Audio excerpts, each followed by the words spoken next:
Bonjour. Bonjour. Ici, on a l'Alter Hostel. Est-ce que, avant tout, tu pourrais nous présenter en quelques mots ce lieu? Alors l'Alter Hostel, c'est une auberge de jeunesse qui est ouverte depuis 2 ans maintenant, qui fonctionne très bien. On a, pour schématiser, il y a un concept qui est classique que tout le monde connaît, avec des lits en dortoir, un petit déjeuner, des événements. Et puis autour de ça, nous, ce qui nous a intéressé, c'est développer 3 axes. Donc un axe participatif pour que les clients qu'on appelle passagers puissent s'impliquer dans la vie locale. Un axe écologique, notamment avec des toilettes sèches et un composteur collectif pour essayer de réduire l'empreinte écologique des clients. Et un axe solidaire avec du coup un dispositif de nuit suspendue. Quelle est la philosophie qui vous a poussé à développer ces 3 axes? Alors nous, on a été voyageurs comme beaucoup de monde. On a expérimenté ce genre d'hébergement. On a rarement, ou voire jamais, trouvé un hébergement comme celui-ci, qui en plus de l'hébergement, en plus des rencontres qui se font de fait en auberge, on s'est dit qu'on pouvait aller plus loin dans les propositions et que c'était le moment maintenant de montrer que c'était possible au niveau écologique et qu'on pouvait apporter une petite pierre à l'édifice des problèmes de migration, etc., etc. Tu as parlé de participation, d'écologie et de solidarité. Concrètement, ça se traduit comment dans le fonctionnement de l'auberge de jeunesse? Donc le fonctionnement, il est assez simple. On est en coopérative sur tout ce qui est entre guillemets lucratif. La coopérative qui accueille les clients. Donc on est 5 en scope. Et on a constitué une association il y a maintenant 3 ans. Donc c'est un autre statut juridique. Et c'est cette association qui accueille les volontaires en service civique, qui sont 3. Donc on est 8 sur 2 statuts juridiques différents. Et concrètement, qu'est-ce qu'ils font, ces services civiques? Alors concrètement, ils ont des missions différentes. Donc on a par exemple Mélanie qui va s'occuper de la projection du film du mardi soir. Donc sur les acteurs du changement. Donc c'est à ces moments-là qu'on accueille des Lyonnais. Quand nous on décide de faire un événement, on accueille les gens via une page Facebook ou via le site internet. Sinon, l'endroit est réservé aux passagers. Donc elle s'occupe de ça, elle va s'occuper du composteur collectif. On a Lucie qui est en bas là, qui s'occupe de tout ce qui est radio du coup. Donc l'idée c'est qu'il y ait une interview d'un client toutes les semaines. Et puis le troisième, ce sera essentiellement sur du coup la recherche de bénévolat spontané. Donc trouver d'autres associations qui sont motivées pour accueillir des volontaires, des clients de chez nous, mais qui deviennent volontaires dans ces assos-là. Puis il faut mettre en place ce dispositif qui est pas simple parce que du coup ça peut être un Mexicain qui parle espagnol, qui s'engage sur une soirée, sur une semaine, voire plus dans une asso locale.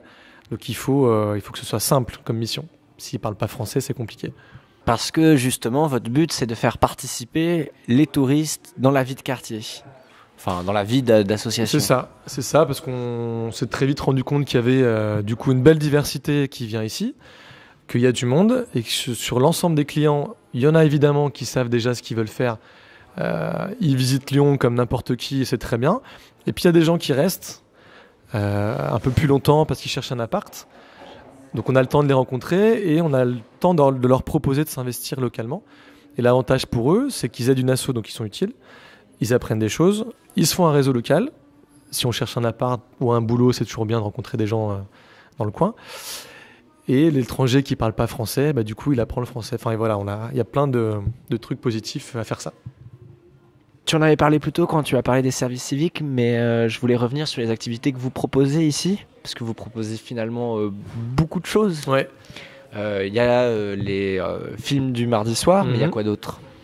Donc un film tous les mardis soirs, il y a des concerts, pas très régulièrement, mais quand c'est possible, et quand les voisins sont OK, parce c'est un petit espace, puis il y a plein de gens autour, donc on fait attention. Donc c'est plutôt vendredi, samedi. On a des ateliers, entre guillemets, do it yourself, donc comment on fait sa lessive maison, son déo. Là, il y a eu crème solaire, l'été arrive, donc c'était l'occasion de le faire. Il y a eu des conférences sur la protection des singes en Afrique. Enfin, ça peut être très très varié. Nous, on est ouvert à tout, du moment que ça colle à l'esprit du lieu, aux valeurs, et qu'il y a des gens qui sont intéressés potentiellement, quoi. Vous parlez souvent de tourisme responsable. Ouais. Est-ce que vous pouvez nous donner une définition précise de ce que ça veut dire le tourisme responsable? Pour nous, c'est assez simple. C'est le tourisme dans le monde génère beaucoup de pollution, de déchets. Le fait que les gens ils se déplacent, de fait, ça implique une émission de gaz, etc. Donc nous, en montant en hébergement touristique, on s'est dit, évidemment que ça génère de la pollution puisqu'on accueille des gens qui viennent de partout dans le monde. Par contre, il y a quand même beaucoup de choses qu'on peut mettre en place Alors c'est pas simple, hein, mais on se doit de faire ça. Les toilettes sèches, les douches qui consomment moins, les produits locaux, des produits faits maison, de la sensibilisation, du composteur collectif, etc. C'est des outils qu'on n'a pas inventés nous. On s'est dit, si on monte un hébergement, il faut qu'on soit capable de faire des efforts à ce niveau-là. Donc c'est là-dessus qu'on met l'Alterostel dans cette case tourisme responsable. C'est qu'il n'y a pas d'empreinte zéro, c'est impossible, mais on fait tout ce qui est en notre pouvoir pour faire mieux. Pourquoi l'Alterostel? Parce qu'au départ, l'idée, c'était de ne pas imposer les choses, mais de proposer l'alternative. Donc toujours 2 solutions. Tu as des toilettes sèches, tu n'as pas trop envie, tu as des toilettes classiques. Dans la vitrine, il y a 2 types de produits. Des produits bio, des produits moins chers, mais plus classiques. Donc voilà, c'est à la personne de pouvoir choisir. On n'a pas tout décliné parce que c'est compliqué, mais dans l'idée, au départ, c'était ça. Nickel, merci beaucoup pour l'anecdote et puis bonne journée. Bonne journée, merci à vous. Salut.